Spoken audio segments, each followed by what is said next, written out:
I'm Graham. I'm Jack. And this is the Fight Club TV podcast. This is where we chat to fighter promoters about their journey and how their promotion is going.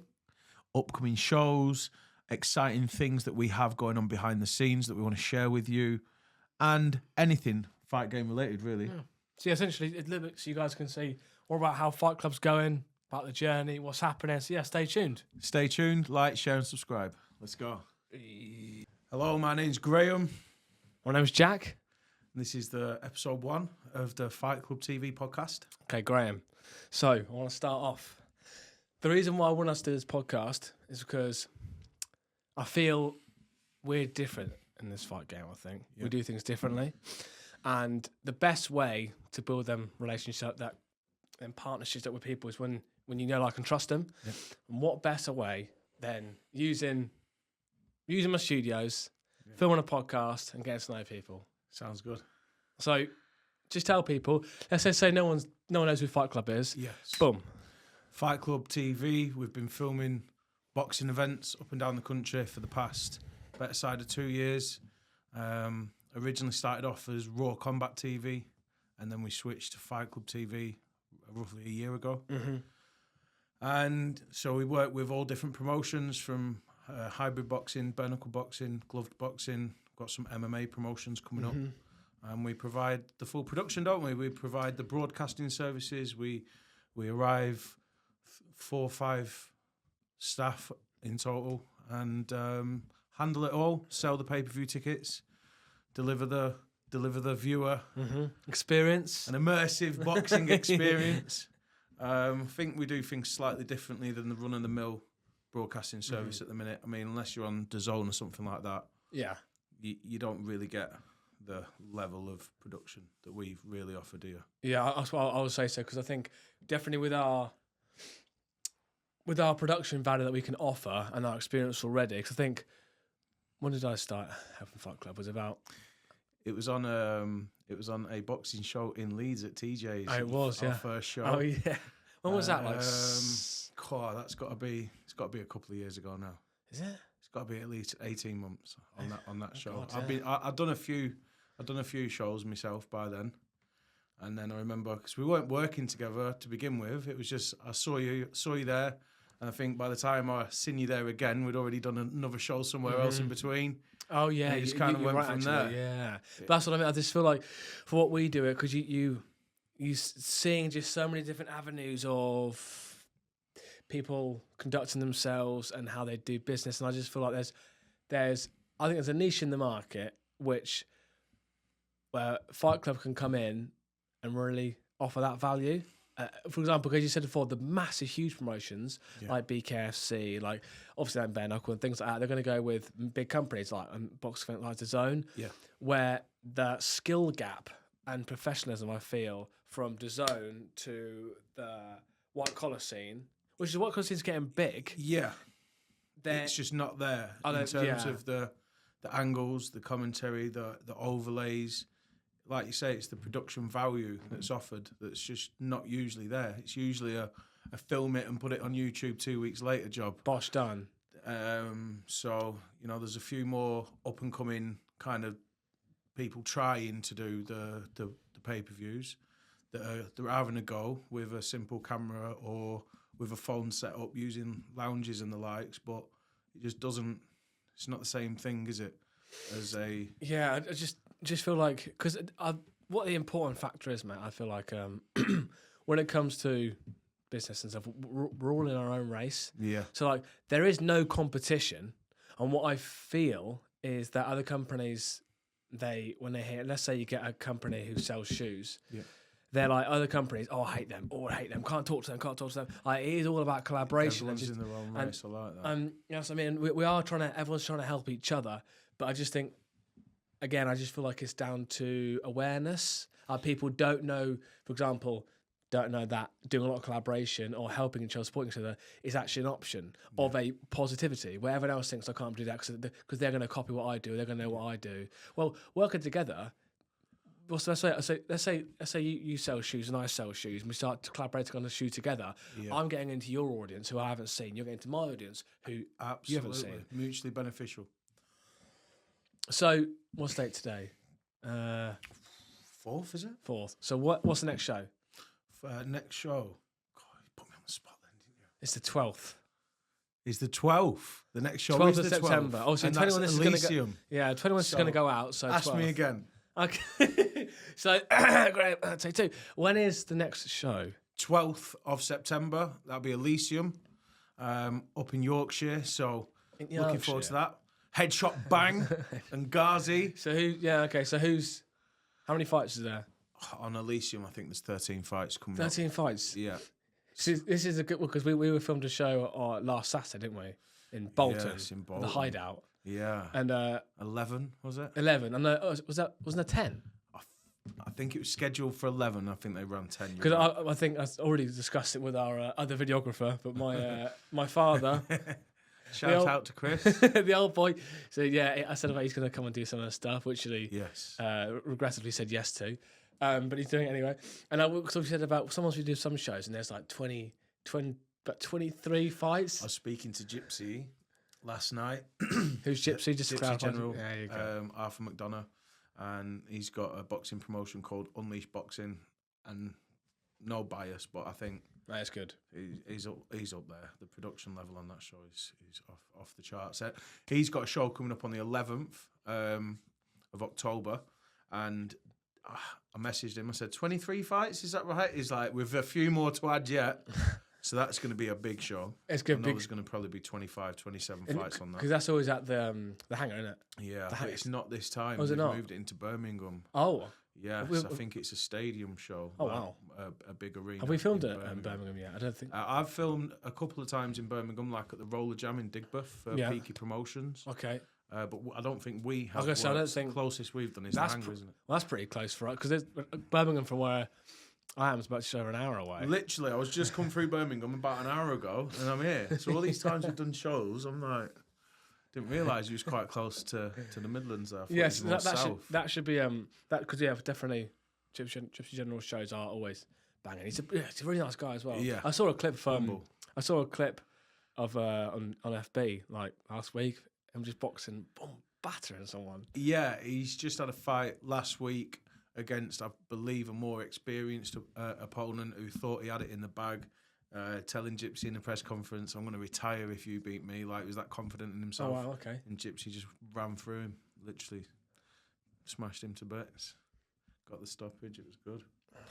So, taking it back to what you were saying about the production value, about where we started, where we're at, being in our own lane. I think that we have done very well. I know myself of a couple of people that are in a very similar business. Even last week, I got a message off one of them who'd seen one of our streams online at the same time. And he was, he keeps in touch and he does the exact same thing we do, but differently. Mm-hmm. So I think exactly like you say, we each fit our own niche. And I think our niche is bridging that gap between the middle end shows and the high end shows, and then I think there's still a massive market there for the shows that just need it online, just need it live streaming, and that's I think absolutely fine. But because I think there's so many, because not until we start working together I'll start seeing more stuff. But there's so many fantastic promotions out there who just don't get the exposure. Yeah, and they get the exposure and then don't actually utilize a company like Fight Club to live stream their events, to film their events. Yeah, I think the biggest concern with the live streaming is ticket sales. All the promoters are, I think, quite anxious about just selling their physical tickets in the first place. And I've seen a lot of shows that only break even or make a slight loss because the venue's not full. They have to fill the place, and then you hit them numbers that you predict on the business model, if you know what I mean. I think a lot of promoters are just locked in that fear state of we just need to sell physical tickets and worrying about adding the pay-per-view, damaging the physical ticket sales. But from my experience, having availability of buying a ticket, if you can go to the show, if you live in Leeds and the show's in Leeds, going to the show and buying a pay-per-view ticket are two completely different things. Yeah. Like rubbing shoulders with people, getting the pictures, having a good time. It's a night out, the entertainment factor. So I don't think that puts as many people off as promoters fear with having a pay-per-view. But that's what I mean, because I just feel like, but then I think it's that mindset of, well, for example, like, it's a little bit different, but like, for example, you rather have one client paying you £1,000 than 10 people £100. Yeah. And the same thing with pay-per-view. It's I'd rather have 20 people at the event, but then 1,000 on pay-per-view. Yeah.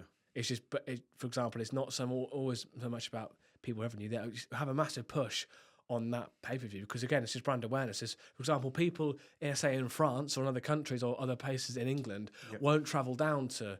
We've got a show in Newcastle, haven't we? Look at Bendigo. Bengoro Martial Arts. They have a show at the end of September, and they have a lot of talent coming over from Czech. Yeah, a lot of massive names, top level champions from Czech coming over, and they expect the same thing. Them fans aren't going to be able to travel. They're all going to make it online. That's what I mean. So you Massive essentially potential for and the then pay-per-view on that one. when you're leaving the pay-per-view to last minute, when you're leaving it to not giving it your full attention, unfortunately, you can be missing out on Czech sales or sales in the country because they're not going to travel over to Stoke. Think of the length of time a video, even a video that pops and does well and starts trending, the length of time it takes to actually break on the algorithm. It's never instant. So if you're putting videos up the day before or on the day saying, get on the pay-per-view link now, it's going to be, people are going to be clicking on it Sunday and Monday and Tuesday when it's actually trending on there. It's not going to happen instantly, is it? And I think that's the problem. They miss a lot of sales doing that. If it were me, virtual press conferences, four weeks out, like every day, putting a press conference clip up from a virtual, easy to do, easy to arrange. And then I prefer week before pressers than day before pressers because it's the same problem. You can do it, be at a press conference on Friday, the show's on the Saturday, you've got to film it all, crop it, get it uploaded before the next day. And it's even pressure's on. Yeah, because done a lot of other shows and it's been the same day before presses, and I'll be because obviously where I live it's very far away from it. So for example, I have to leave early anyway, and sometimes I'll be up till 4 or 5 a.m. before, or 6 a.m. before getting the presses done. But it's taken that long. Let's to get talk home on this a little bit. This is the unseen side of what we do. So many times I've been there where I'm like day 3 of physically not stopping from driving to working to then sleeping to doing the same thing. And exactly like you said, we've got home from a press conference at 2 o'clock, edited till 5 o'clock, got up at 8, got back there for 12, and then you go until midnight, and then you're getting home for 5 the next day, and then you're editing on the Sunday to make sure the content's going out, and it's like 4 days in. 4 days in without stopping, and it absolutely can be too much. I think time management. So but I think again, it's one of them things which it's like the pay-per-view, like it's I can't remember the specific phrase, but out of sight, out of mind. Yeah. So, for example, to them, yeah, they see 200 people at your event. Oh, that's banging. Actually, ticket sales. But they don't see, but for example, 200 people, 300, 400. They can't see this. Oh, pay for you. Is it doing well? It's doing pretty well. Okay, cool. That's what they know because they can't see it. But something's going on, and for example, behind the scenes on posts when it comes to finishing the production. It's not like, let's give Graham this thing to edit. Yeah. And that 2 hours later, Graham's done yet. Yeah. What, is the 24-hour event done, edited? It's not. No, it takes longer to edit it up than it did to film it. You could be on a job for 6 hours filming. It could be triple that to get it edited up. It's even the times because you can't. Again, I think people would say try and film less, but then unfortunately at a live event anything could happen. For example, we film different fights and stuff. There could be 3 rounds in, and it's not been the best fight, and then out Randy Orton out of nowhere, someone throws a right hand and it's just knocked out, and you're like, and then you're tracking it, and that's where you had to be so on the ball all the time to preempt things. Like again, that means loads of content. That means getting edited to the right point. Because vice versa. Again, at Fight Club, I know the best aspect for what Fight Club can offer clients is, an all-in-one service. So, for example, everyone's busy, for example, and everyone has their needs. And when it comes to their production-wise and their promotion, they need it done. So, for example, they come to Fight Club and they know paying a certain fee, they get everything handed, and when they get the content, it's done, ready to post straight away. And that is the important factor because you could say loads of time being like, okay, we'll film it. Okay, here you go, mate. Here's the raw footage. You crack on. Yeah. But that's why, again, it pays to take more time doing it. I know exactly what you're saying, and I think that the way we approach it as well, having all the overlays prepped, having the round clocks, having the names, the tail of the tapes, everything's there on production day. We're timing it with all the angles.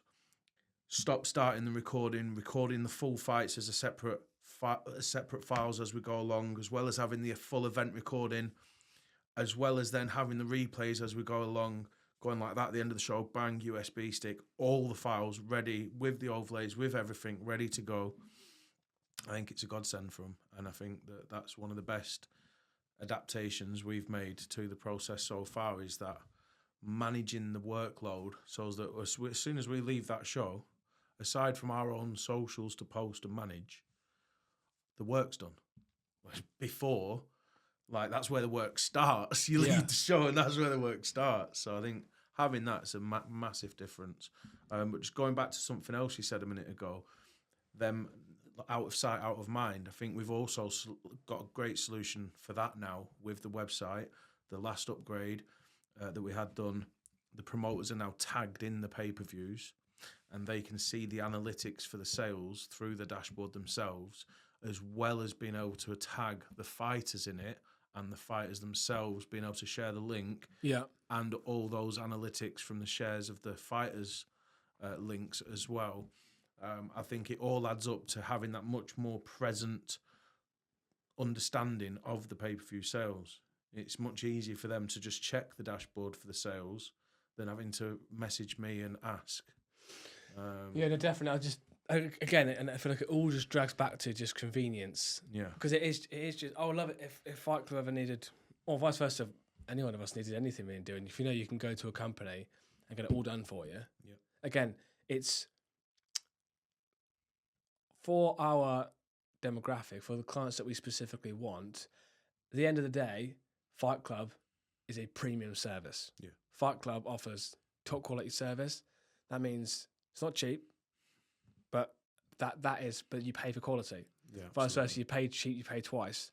Vice versa, I know you've done it before. I've done it many times before. I've done something I thought, you know what, that's a bit cheaper. I'll go over there. And what happens? I'm buying it again because it was awful. Absolutely. Or Happens in all trades as well. Happens in all trades. And I feel like, especially when it comes to your promotion, we know how much, what it's like to create an event and how long it takes. So we put that much, we know how much effort they put into it. Yeah. So then out of that, why would you want to be like, we'll scrimp on one of the most important bits. We'll get nice and cheap. What, vice versa. If Fight Club ever did another show and set everything up, there would no way that you would want to cheap out on filming the event, on how to pay for you and how to market it, because you want people to watch, you want people to enjoy it and to pay for it. So that's what I mean. So that's what because at the end of the day, let's say there's 1 million, let's say 100 people. I said, our demographic could only be 20 of them, but I generally don't care, because we have 20 of them who are our ideal client, who will pay for our service and who get the value for it. Yeah, I'd agree with that. You have a couple of good clients. I've seen this many times myself in business, where you can be plodding along with something, and then you just have that couple of breaks, those couple of clients that just change the whole perspective on things. And yeah, I think that's virtually exactly where we're at with Fight Club at the moment. I think value's being recognised by the right people, and we're retaining the clients that we want to keep, such as Gypsy, who's been there with us for 18 months near enough from the beginning, very early days. So I think the model works. I think we're providing enough value. I think enough people know of our name now. It's getting there. Whenever I introduce myself, have you heard of Fight Club TV? Most people, they know. So I think we're getting there. We've got the right collaborations, like you say, working with the right people. Just got to continue to improve, find areas to improve, keep just evolving with it. But I just want to say thank you to you and Chris. You've been an inspiration from the beginning. You've kept belief in it, even at times when I doubted it, and pushed me through. And yeah, pretty proud of where we've got to with it in a short space of time, and with the stuff that we know's in the pipelines that's coming up that we can't necessarily advertise too much yet, due to that exact thing we mentioned a minute ago, fear of losing ticket sales. We know we've got some pretty exciting stuff coming up. So, but honestly, I just say now, you're generally doing such a good job in that way. Do you know what I mean? Like me and my dad, for example, who will be on the podcast soon. Yes. Where are you, Chris? Look, come on. Well, yeah, you're doing such a good job, and that's why we believe in you, because you're doing a great job. But again, what I say for this podcast, what we want to do it for is just again, it's just bringing more awareness to the brand. Again, people buy from people. They want to watch the content, see who Fight Club is, how we conduct things like yourself and everything else, and vice versa. We're going to be getting other promoters on, chat to them about their journey, about again their pain points, and again the overall fight scene. So yeah, I've mentioned it to Unleashed. I've mentioned it to Peaky Promotions. I've spoken to a few other people in the near days. I think I've mentioned it to Luke as well for Dyson Promotions. So hopefully we'll have an all-star lineup for our first range of interviews. And one thing just to touch on when you said a minute ago, doing well. I feel I've had a realisation these past few weeks. It's took me a little bit of a moment, and I've had a realisation that, like, I've been just in autopilot since I've been doing this the whole time. Obviously, I've had everything being unknown with Caden, a lot of time spent fundraising, travelling, medical stuff, and the portion of my brain left for Fight Club, I'd say has only ever been 20% anyway. Whereas we're now kind of getting to a point now where we know he's doing well, he's training, putting on weight. He's not had to go back to Italy for any treatment for a few months. He's just started high school. I feel like that whole chapter is now just transitioning a little bit, where I kind of have that realisation and expectation of what's involved and what's needed for that. And it's all virtually not now being taken care of. It leaves me a lot more brain space. So I think, and it's all happening at the right times with the doors that have just opened up for us. So watch this space. The people that are going to be sat in this room talking to us on Fight Club TV podcast, I think people will be very surprised and then perhaps recognise what we know is the case with where this is going. And I'm just super happy to be on the ride. There Thank you. Bosh.